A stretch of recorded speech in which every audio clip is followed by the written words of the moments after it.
Semaine manga workout jour 5. Alors comme d'hab, je compte sur vous pour le Genki Dama de soutien, le Genki Dama de pouce bleu, le Genki Dama de cloche activée. Activez-moi cette cloche les gars, c'est important. Bref, comme tu l'as vu dans le titre, cette vidéo porte sur les entraînements de Zoro, et plus particulièrement sur l'anatomie des épaules. Alors comme d'hab, t'auras une fiche d'entraînement, une fiche d'anatomie qui seront disponibles sur mon Insta. Je les mets dans les prochains jours, donc l'Instagram manga workout. Bref, tout le monde connaît One Piece et tout le monde connaît Zoro. Zoro est très connu pour ses entraînements. Et justement, dans ses entraînements, dans ses techniques, les muscles qui ressortent le plus sont les muscles des épaules. Les épaules dans leur globalité. C'est pour ça que Zoro est un personnage super intéressant pour illustrer les muscles des épaules. C'est parce que c'est celui qui les utilise le plus. On l'a vu faire du développé militaire, on l'a vu faire des élévations latérales, on l'a vu faire des pompes en poirier. Bref, le meilleur exemple. D'ailleurs, cette vidéo est là pour compléter la vidéo sur le cou et la mâchoire, justement. Bref, si tu veux des épaules plus solides, plus massives et plus fortes, cette vidéo est là pour toi. Donc voilà, j'espère que t'es prêt parce que ça commence maintenant. L'Ixon!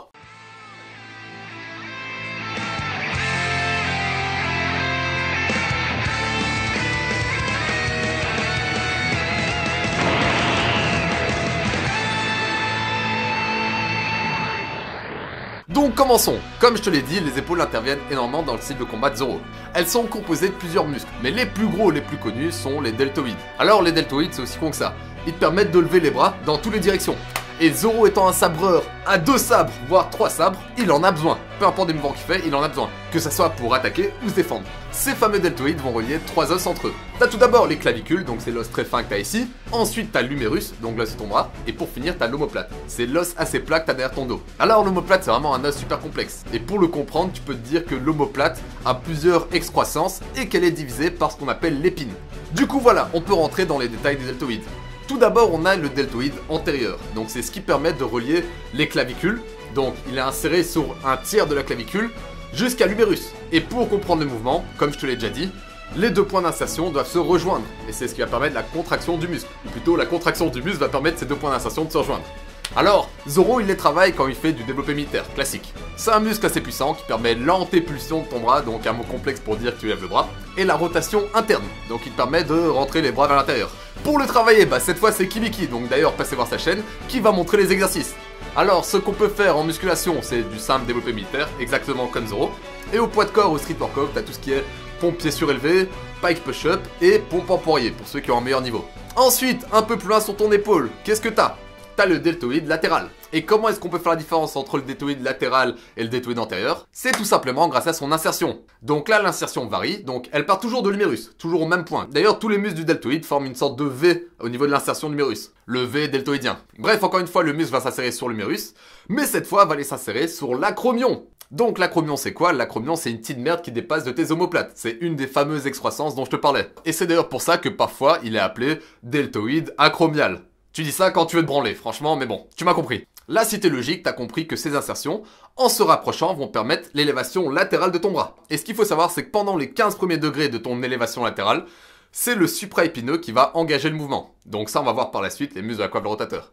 Donc pour l'instant, garde ça en tête. Ce que tu peux faire pour travailler tes deltoïdes latérales, c'est des élévations latérales. C'est aussi con que ça. Alors l'erreur à ne pas faire, c'est d'aller trop haut, de solliciter trop les trapèzes. Donc c'est assez dur d'isoler complètement le deltoïde latéral, mais concentre-toi dessus et il y a moyen de faire du bon taf. Et pour finir le sujet des deltoïdes, le deltoïde postérieur. Ça franchement, c'est un muscle super négligé par tous les kékés.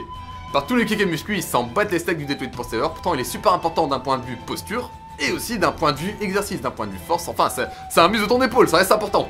Zoro il sollicite énormément ses muscles quand il fait son fameux Demon Slash. Donc, le deltoïde postérieur, qu'est-ce qu'il permet? Il permet de ramener tes bras vers l'arrière. Il permet une rétropulsion. Encore un mot de branleur. Et il permet aussi une rotation externe de l'épaule, vers l'extérieur. Cette fois-ci, il est inséré, comme d'hab, au niveau du V deltoïdien, donc sur l'humérus, au même endroit. Et ses faisceaux, parce qu'au final, c'est pas un faisceau, mais c'est plusieurs faisceaux, vont s'insérer sur l'épine. C'est ce dont je te parlais tout à l'heure. Donc, c'est la partie qui divise l'omoplate en deux.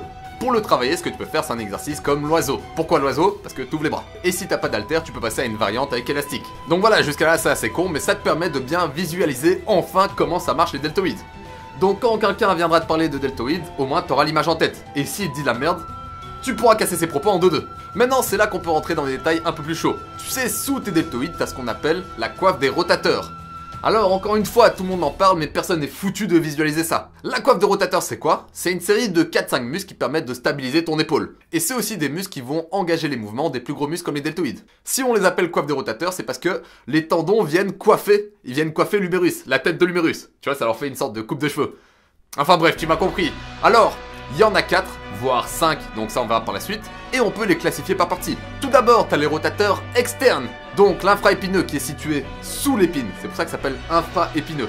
Il est sous l'épine des omoplates, et à côté t'as le petit rond. Donc c'est deux muscles qui s'insèrent sur les omoplates et qui vont justement sur l'humérus, qui viennent coiffer la tête de l'humérus. Je sais pas pourquoi cette expression elle m'explose. Ensuite, plus haut, donc au-dessus de l'épine, t'as le supraépineux. Donc les noms ils sont pas faits aléatoirement, c'est vraiment pour vous aider à comprendre. Donc le supraépineux, c'est au-dessus de l'épine. Au-dessus de l'épine de l'omoplate. Et même chose, il vient coiffer l'humérus. Et à l'intérieur, donc sous l'omoplate, t'as le subscapulaire. Parce que oui, l'omoplate en fait c'est dit scapula, donc subscapulaire, donc devant l'omoplate. Et même chose, il vient aussi s'insérer sur l'humérus. Et pour finir, figure-toi que t'as aussi la longue portion du biceps qui est aussi considéré comme un muscle de la coiffe de rotateur. Alors, c'est important de connaître ces muscles parce que c'est souvent un des plus gros risques de blessure. Et surtout le supraépineux. Donc voilà, quand tu fais des mouvements qui sont censés engager les deltoïdes, dis-toi que t'as la coiffe de rotateur qui travaille en synergie. Donc c'est très important de les échauffer. Et pour ça, t'as des exercices comme le L-Fly. Donc merci à Kibiki de nous faire la démo. Les débuts d'élévation latérale. Et le L-Fly inversé. Donc je sais pas comment on peut appeler ça. Mais en gros, tu ramènes la stick vers l'intérieur.